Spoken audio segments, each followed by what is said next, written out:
বিসমিল্লাহির রহমানির রহিম। আমি জিএম আনিসুর রহমান, জীববিজ্ঞান বিভাগ সবরুন্নেসা মহিলা ডিগ্রি কলেজ খুলনা। প্রিয় শিক্ষার্থী বন্ধুরা, আশা করি তোমরা ভালোই আছো। পূর্ববর্তী ক্লাসে আমি 11 অধ্যায় সম্পর্কে তোমাদেরকে আলোচনা করেছি। আজকের যে অধ্যায়টা আমরা আলোচনা করব সেই 11 অধ্যায় জিন তত্ত্ব ও বিবর্তনবাদ। তো এই জিন তত্ত্ব ও বিবর্তনবাদে যে মেন্ডেলের সূত্র, প্রথম সূত্র, সেই প্রথম সূত্র সম্পর্কে আমি আলোচনা করব। তো তোমরা আগেই জেনেছো যে মেন্ডেল মটরশুঁটি উদ্ভিদ নিয়ে পরীক্ষা নিরীক্ষা করেছেন। এই খাটো এবং লম্বা জাতের মটরশুঁটি নিয়ে উনি পরীক্ষা নিরীক্ষা করেছেন। তো সেই মেন্ডেলের প্রথম সূত্র নিয়ে আমি আলোচনা করব। তো মেন্ডেলের প্রথম সূত্র হচ্ছে, প্রকৃতপক্ষে মেন্ডেল নিজে কোনো মতবাদ কিন্তু প্রবর্তন করেননি।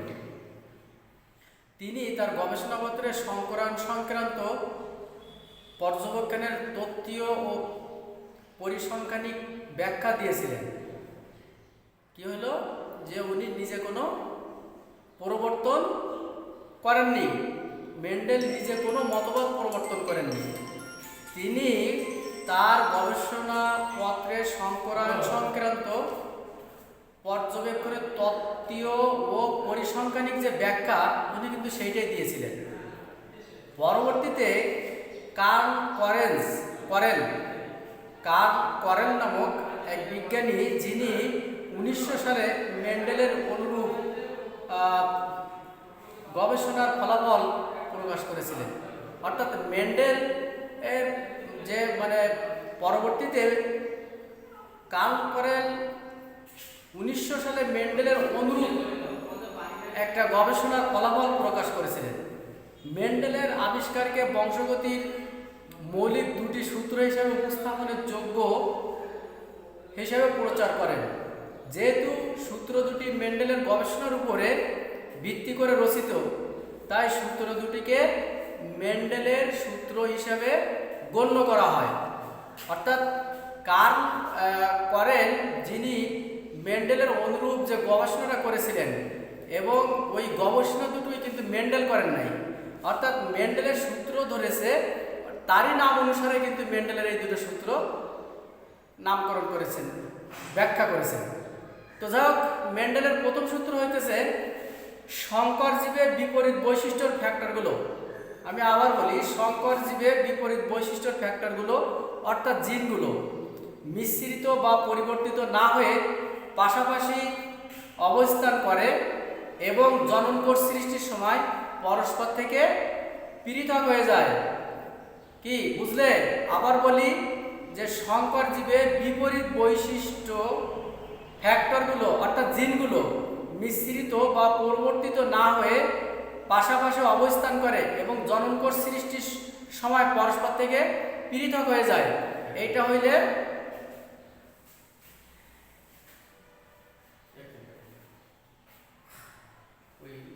জীববিজ্ঞান তো পাচ্ছে না, সেটা কি হবে? কোনটা জীববিজ্ঞানের বিজ্ঞান বয়সী বিজ্ঞান দিলে অফ করেছেন, এটা অফ করেছেন, এটা অফ করেন না? হ্যাঁ ঠিক আছে। ওই বিজ্ঞান, জীববিজ্ঞান আসবে না, এমনি লেখা। জীব লিখলে বিজ্ঞান আসবে, জি দিয়ে জীব আসলে বয়সী ইঙ্গ আসবে।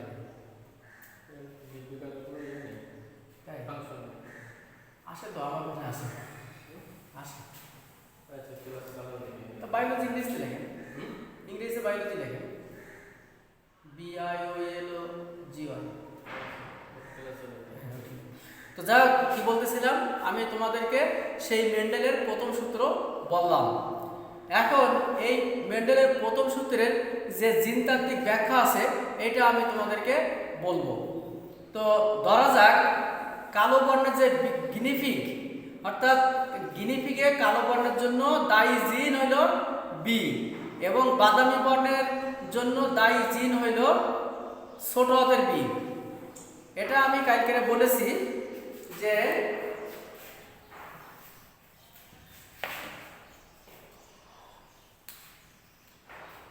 ধরা যাক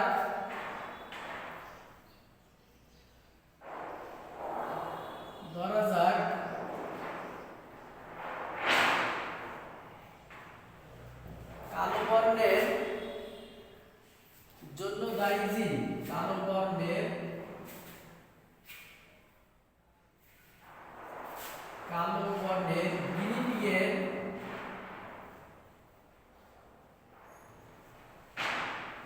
গিনিপিগের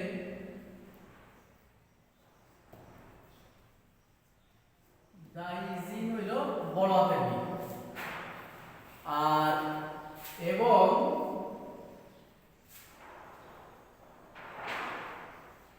বাদামি বর্ণের গিনিপিগের দায়ী জিন হলো ছোট হাতের বি।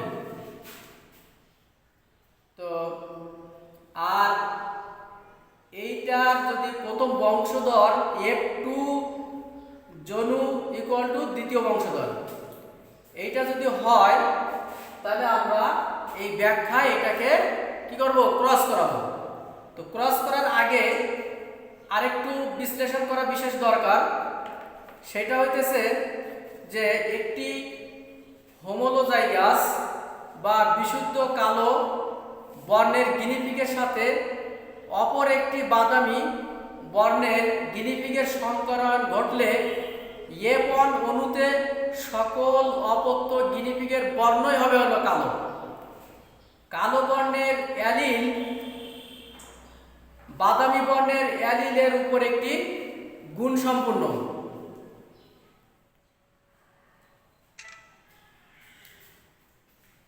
উভয় জিন দীর্ঘকাল একসঙ্গে থাকলেও বিনষ্ট বা একত্রীভূত হয়ে যায় না, বরং তাদের স্বকীয়তা বজায় থাকে, তাদের স্বকীয়তা বজায় রেখে আকুণ্ণ থাকে। এখন F2 জনুতে উৎপন্ন আপত্য গিনিপিগের মধ্যে 3টি কালো এবং একটি বাদামি বর্ণের গিনিপিগের সৃষ্টি হয়। অর্থাৎ ফিনোটাইপের ভিত্তিতে F2 জনুতে গিনিপিগের কালো ও বাদামি বর্ণের অনুপাত হবে যথাক্রমে 3:1, কালো ইস্টু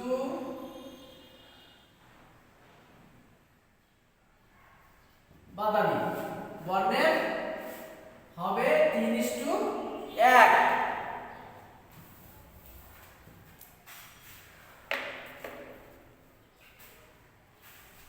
F2 জনুর সদস্যদের জিনোটাইপ বিশ্লেষণ করলে দেখা যায় যে 3টি প্রকট বৈশিষ্ট্যধারী অর্থাৎ কালো গিনিপিগের মধ্যে মাত্র একটি হোমোজাইগাস, বাকি দুটি হেটারোজাইগাস। যে প্রচ্ছন্ন বৈশিষ্ট্যটি বাদামি অর্থাৎ F1 জনুতে অবদমিত ছিল, F2 জনুতে তার পুনরাবির্ভাব ঘটবে।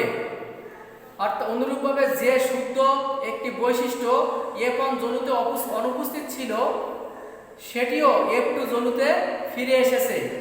এ থেকে প্রমাণ হয় যে প্রথম জনুতে বড় হাতের বি ও ছোট হাতের বি একসঙ্গে থাকলেও পরস্পরের স্বকীয়তা বিনষ্ট হয়নি, বরং গ্যামেট সৃষ্টির সময় এটা পৃথক হয়ে যায়। এখন আমি তোমাদেরকে এটা চিত্রের মাধ্যমে দেখাবো।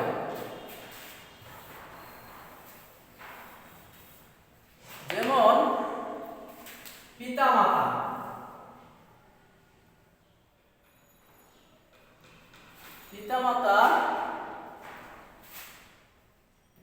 P1 ফিনোটাইপ,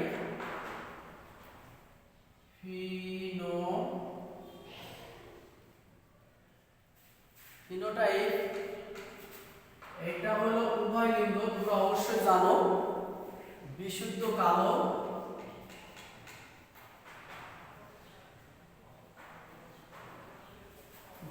কালো এর সাথে ক্রস করাবো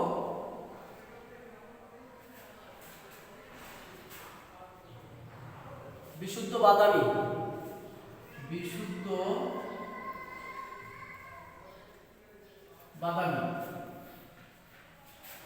এটা হলো বড় হাতের বি, ছোট হাতের বি।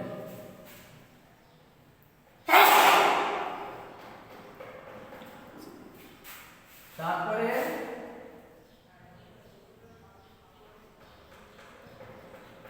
Genotype gamete. এটাকে আমরা যদি বিশ্লেষণ ঘটাই, এসে আমাদের ক্রসে কি আসলো, বড় হাতের বি এবং ছোট হাতের বি। আচ্ছা, এবার F1 জনু,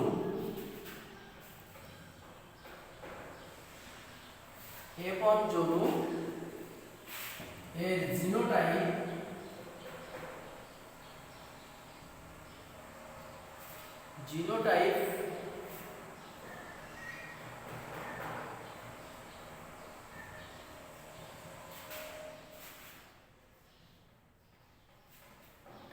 সকল গিনিপিগ, এইখানে হইল সকল গিনিপিগ কালো, ঠিক কালো।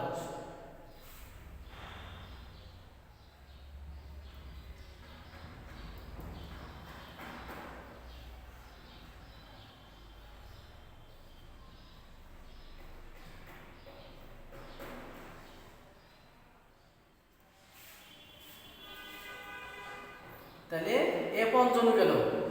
এখন যদি আমরা এটাকে পুষে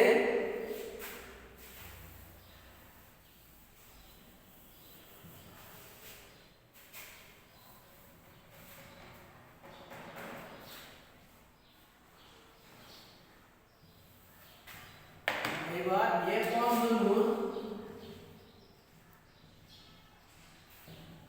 গিনিপিগের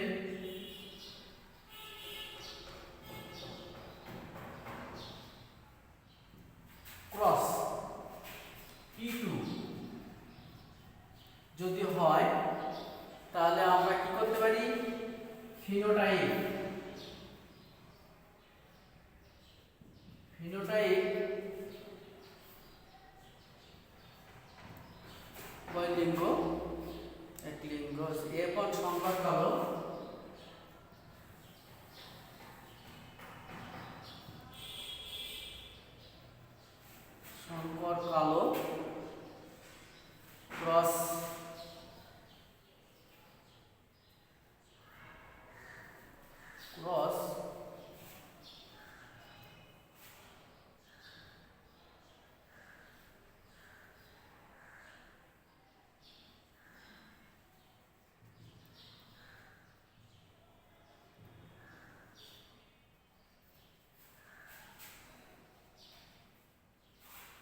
তো প্রিয় শিক্ষার্থী বন্ধুরা, আমি যে চিত্রটা তোমাদেরকে এঁকে দিলাম নিশ্চয়ই বুঝতে পেরেছো।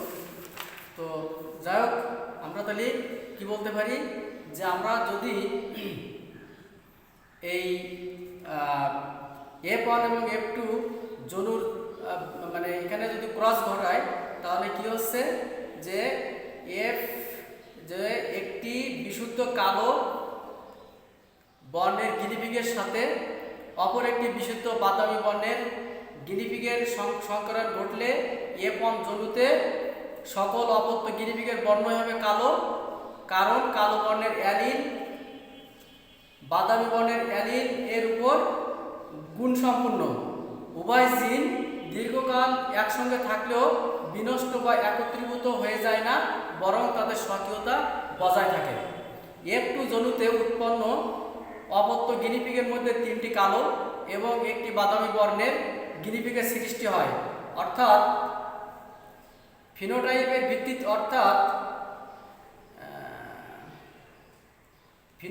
ভিত্তিতে F2 জনুতে গিনিপিগের কালো ও বাদামি বর্ণের অনুপাত হবে 3:1।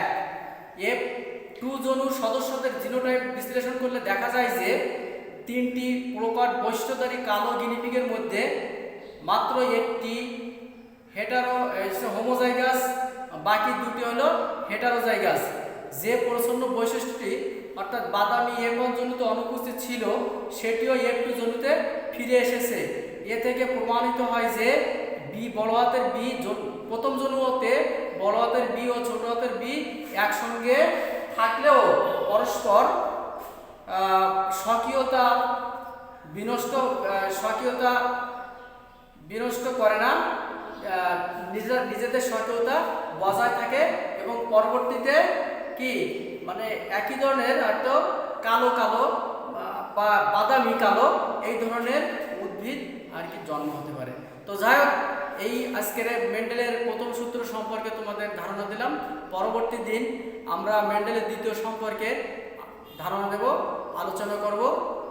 ততক্ষণ ভালো থাকো এবং বাইরে গেলে মাস্ক ব্যবহার করবে এবং মাস্ক নিয়েই বের হবে।